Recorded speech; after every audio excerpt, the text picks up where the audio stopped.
প্রাণের ঢাকা বিশ্ববিদ্যালয় আর রক্তাক্ত না হোক, তাওহিদ হৃদয়। কোটা সংস্কার আন্দোলনের দাবিতে ঢাকা বিশ্ববিদ্যালয় সহ সারা দেশে শিক্ষার্থীরা আন্দোলন করছে।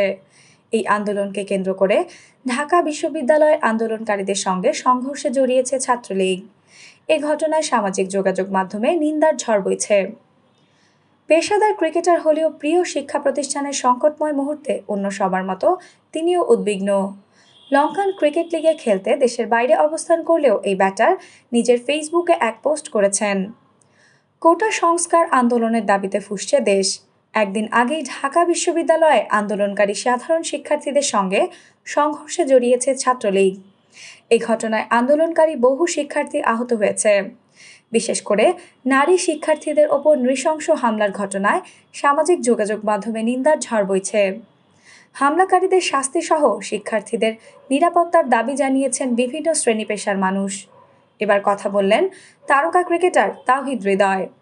ঢাকা বিশ্ববিদ্যালয়ের এই শিক্ষার্থী বলেন, সব কিছু থেকে দূরে আছি, তাই অনেক কিছুই দেখা হয়নি।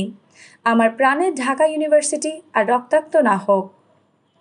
রোববার ঢাকা বিশ্ববিদ্যালয়ে কোটা আন্দোলনকারী শিক্ষার্থী ও ছাত্রলীগ নেতাকর্মীদের মধ্যে দুপুর থেকে রাত পর্যন্ত দফায় দফায় সংঘর্ষ চলে।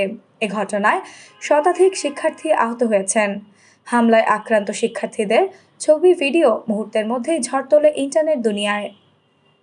ছাত্রছাত্রীদের গায়ে হাত তোলায় প্রতিবাদে সরব হন তারকারাও। কাপুরুষোচিত এই হামলার নিন্দা জানান তারা।